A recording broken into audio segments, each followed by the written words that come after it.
Hey everyone! Today we're going to talk about doubling efficiency of your sales team overnight. Remember the process when the client submits a lead form and you need to reach out to the client, figure out what's the problem, update the database, qualify the client, and also craft a personalized offer and send it to a client?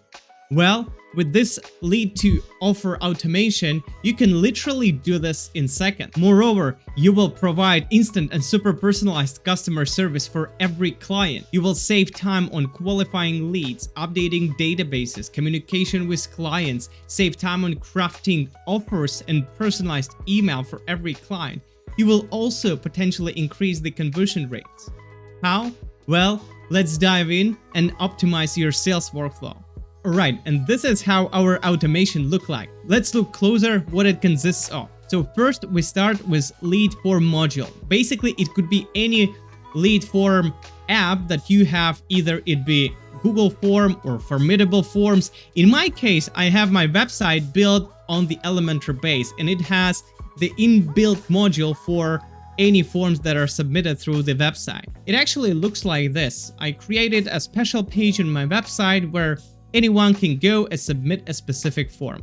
I have to note that this particular example for this automation will be for a company that provides financial services, specifically in corporate finance. So they provide such services as budgeting, cash flow forecasting, enterprise evaluation, M&A, and others. We will be creating custom offers and creating the whole automation based on the fact that this company operates in finance. So for this particular model, for the lead form submission, you can use any other lead form model that you have in your company. So the next model is create a completion prompt with ChatGPT. And basically what it does here, it qualifies the lead. Let's take a look at how it works. I give it a prompt that you're an experienced email classification assistant and accurately categorize incoming leads based on their content and potential business impact. And basically here you can read the whole prompt, and the main idea of the prompt is to teach the GPT to classify the lead. Once you place the lead form on your website, you will probably see a plenty of spam messages coming to your inbox.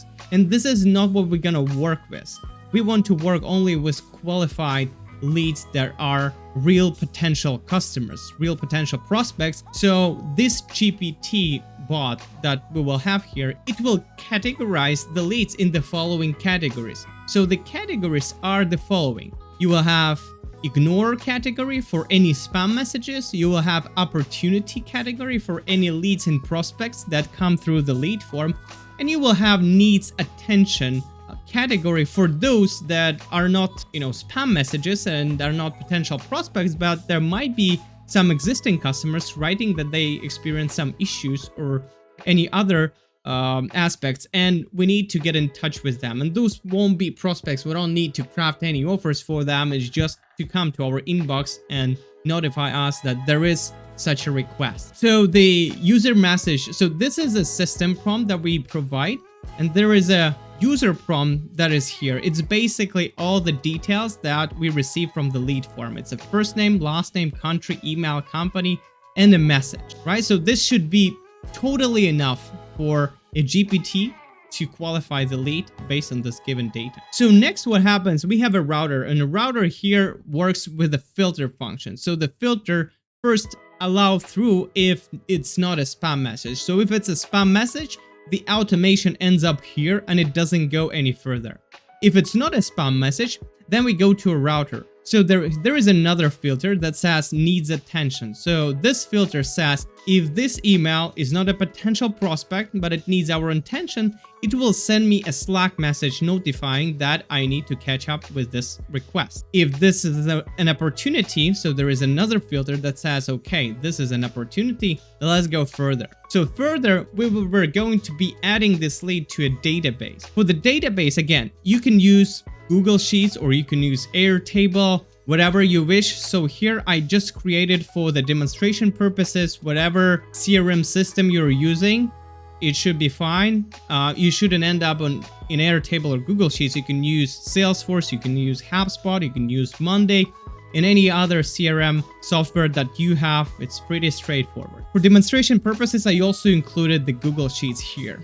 also, before we go further, I wanted to mention one thing, that here I use ChatGPT to create a completion, but it's not mandatory. Here you can use a substitute. For example, you can use Claude instead of GPT to do the same thing. Actually, for this particular task, it's not a big difference. Both models are good enough. The price difference will be really minor and it doesn't affect the quality really. So I'm using the ChatGPT for the sake of demonstration here. Alright, so once we arrive to this router, we need to update the database. But before we update the database, we need to check if this client is does already exist in our database. So essentially what this module does, it searches if this client already exists in our database. In my case, I just created a blank database that doesn't have any entries. But once we get clients might submit many entries, right? They can submit many forms and we don't want our database consist of duplicates. That's why we will be searching if this particular clients already exists in our database. It is important to know that in my case, I will be using email as unique identifier for a client. So if the customer with such email is already in our database, it will just update the record. It will not create a new record for a potential lead. In my case, I check the email. So here, there is we come to another router, and the difference here is another filter that says either lead is found. If the lead is found, it will update a record. If the lead is not found, it will create a new record for our client. As our database is empty at the moment, it will only create a new record whenever we run the automation for the first time. But when we're gonna repeat, and if we use the same email, it may either update the previous record if you use the same email, or if you use different email, it will create a new record every time. So here we just take all the information we just received from our lead form to update the database, our CRM, with the client information. Once this is done, we move to the next step. So the next step is message an assistant, and this is one of the most interesting steps here. We want our GPT to write a specific offer for this particular client based on his company name, date he submitted his lead form, based on his message he sent us, services he's interested in, etc. So instead of creating a full prompt and write full prompt like I did here in Make, I will be using an assistant that I have pre-created in GPT interface. So let's take a look how GPT assistant look like. So here is our OpenAI playground where I have created OpenAI assistant called Offer Helper. This is what it consists of. It's the name of the GPT assistant. Here is the system prompt. So the system prompt, as before, consists for me from a few parts. It's the role that I give it to. So in my case, it will be you're a professional expert that creates perfect offers for companies in corporate finance consulting business. There is some context, there is a task, there are specifics, and I give it step-by-step instructions how I wanted to do the task. In my case, I wanted to extract and understand the provided information from the lead form. I want to utilize the knowledge base, go back and retrieve the information from the offers that I've provided to our GDP to get the insights. Then I wanted to create offer based on the information from the offers it got and the information from the lead form. If the offer is in another language, it needs to translate it to English and create it in English, basically. Because some of the knowledge base that I provided, some offers are in English, some offers are in other languages. So I wanted everything to happen in English. That's why I asked my GPT assistant to translate it before it does any other sort of things. There are some other notes that I add at the end of my prompt. Tone of voice and style. The output I want is in HTML format. The alignment. Basically, I wanted actually to format it right, because if I don't do this in the HTML, I will not receive the format I want. And that's why I wanted to do it in HTML. And here I say how I want it to format. I want my headings to be aligned to center. I want to be some information like signature or anything to be aligned to the left. I specify approximate the approximate length of the content I wanted to create. So this is really the prompt I'm looking for. Then I select a model and I select GPT-4o for this particular purpose because this is a little bit of, a little bit more advanced task, and this is not something I would need to probably save money on because I want it to be as precise as possible, to be, to create the best output it can. I tried to use GPT-4o mini for this particular task, and I found that the mini model still struggles with some of the instructions, so it omits some of the instructions, and 4o kind of generates and takes into account everything it needs to take. The next one is file search. So basically here we upload all our files. In my case, those were different offers that I have created for my other clients. So in my case, I have submitted 11 offers. So whenever a GPT will be creating an offer for me, it will be referring back to those offers that I have submitted to GPT agent. Then I want to use code interpreter because I wanted to generate HTML code, and most likely it will use the code interpreter function for that. The temperature I left at 0.5. Before I used to have 0.3, and for this one is 0.5 because I wanted to be a little bit more creative. This is not like mathematic task. I wanted to create content so that my clients buy. That's why I wanted to be a little bit more creative. So this how it looks, and let's get back. Let me show you how it looks here. So here I don't have any system prompt or other instructions. Here I have just a user prompt that will provide it with the data from the previous model, specifically from my CRM database, so that it can create the tailored offer based on the information it just received from the lead form. So the next model is a little bit of workaround that I found around another issue I've noticed when generating offer with my GPT assistant. Since I have included code interpreter as a function into my GPT assistant, and I also ask it to generate content in the HTML format, what happens is that GPT assistant outputs the content in the following way. And you can see this indeed looks like a programmatic language, right? In this case, it's gonna be HTML content. But at the backend, what happens is it generates some additional symbols that appear in my offer. And the symbols looks like this. So basically it's kind of quotation marks, HTML, and at the end, it just closes the HTML code and it leaves those quotation marks at the end. And whenever I created an offer for my client, those quotation marks appeared. And this is not what I want. And I tried to get around this with my prompting in the GPT assistant, but it kind of didn't work through because it still created the HTML code in such a content. And whenever we output this, we see those quotation marks, and this is not what we want. So this particular model just avoids this thing. So it eliminates the quotation marks in HTML that I don't want to see. So let me show you, and there is a system prompt that just says remove anything that has triple quotes, for example this example and this example. And here a cool thing that I wanted to show you as well, because I will be creating a sequence of messages in order to show how I want it to give me the output. So what I do is, instead of sending the user message, I'm providing an example how a user is going to send a message. So I hard code what user is gonna send. And here is my offer with quotation marks. And then I have another message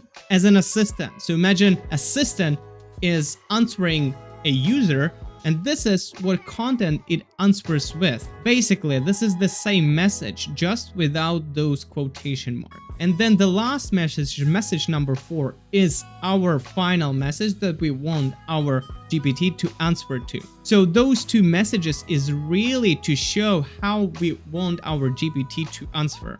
Here's the user prompt that's gonna send you a message, and this is how you need to answer. So here is the actual question, please answer in the same way. That way we kind of train our GPT to get around this and answer in a specific format.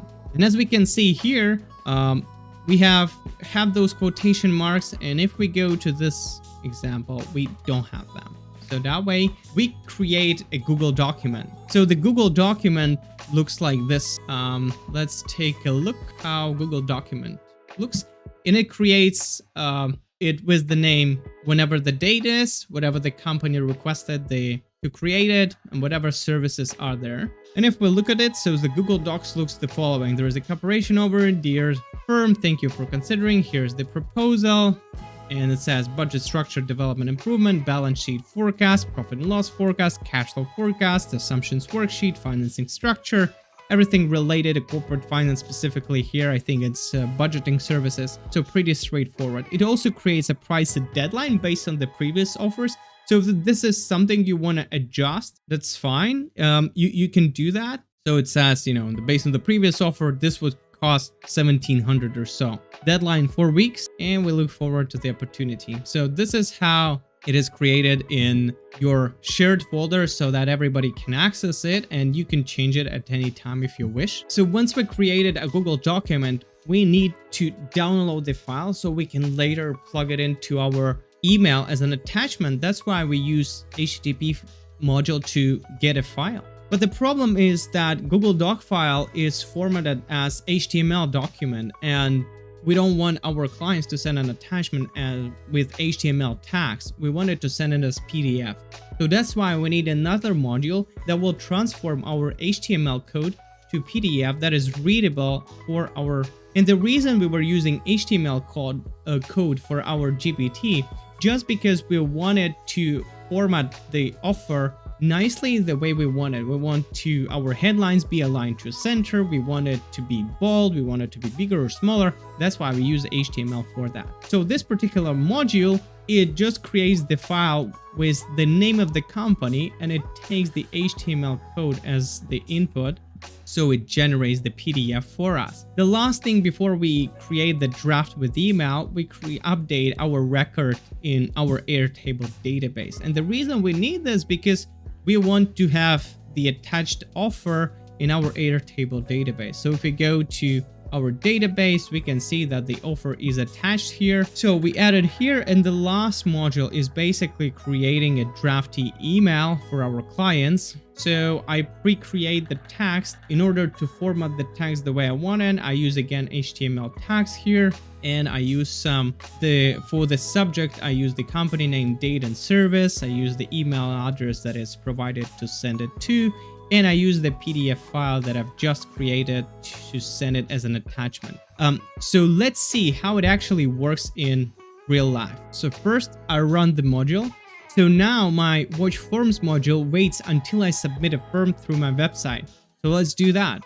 We go to the website, and I'll go with my name, Maxims, country, Latvia. I'll use my other corporate email. So whatever turnover, number of employees, and message I have, I need a corporate budget for my firm. So let's send it and see what happens. So once the tick mark appears, it means the Elementor Watch Forms module have received the data. So now we can see it received. So GDP has qualified the lead, and if it went through, it means the leads is qualified as a potential opportunity. Then it goes to an Airtable, and it searches if there are any entries like that. And since this is our second entry and the email is different, creates a new record. It doesn't update the old record. So once this is done, it messages in assistant, and our assistant creates the whole offer in HTML format. Another assistant removes the quotation marks in the beginning, so that works just fine.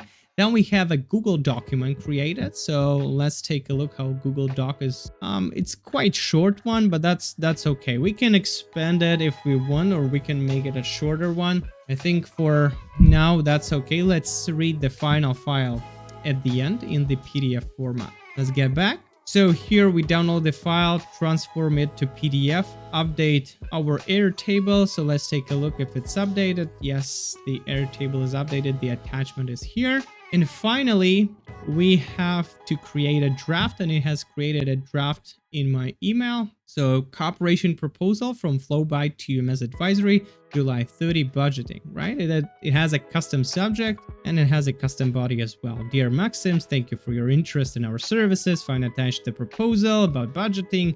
It was made on July 30. So those inserts are all custom. So let's see what kind of proposal it has provided. Cooperation offer, dear Miss Advisory, thank you for considering the services. Below our outline for the proposal to create detailed corporate budget for your firm. It include balance sheet forecast, profit and loss forecast, cash flow, revenue, expenses, assumptions, scenario, key financial metrics. I think it included the main things it needed to include. Price and deadline. Okay, the price can be changed, right? But if you have like a standardized product that you want to sell, you can also provide the price straight away. It also provided VAT separately. It also provided the conditions of payments that I had in my previous offer. 50% is advance payment, 50% is upon the final submission. It has the deadline of 4 weeks since we received the data and we signed the contract, and just, it has my data at the end, which is pretty nice. I mean, I also like that it has formatted a little bit more with kind of a transparent line or a frame or a border, the way you call it. You can expand the offer if you want, but I think this is really a good start, and the only thing that you're left with is just pressing send button. By implementing these steps, you can save valuable time and resources, improve lead qualification and follow-up, enhance the customer experience, and ultimately boost your conversion rate. Automation not only streamlines the workflow, but also empowers your sales team to do them what they're best at, closing deals and building relationships. We walked through the entire process from capturing leads using forms to qualifying leads with GPT, updating the database with Airtable, and finally creating and sending offers with GPT Assistant and Gmail module. If you found this video helpful, give me a thumbs up and consider subscribing to my channel for more insights on AI automation. Hit the notification bell to stay updated with our latest content. Thanks for watching, and let's continue to transform your business with AI together.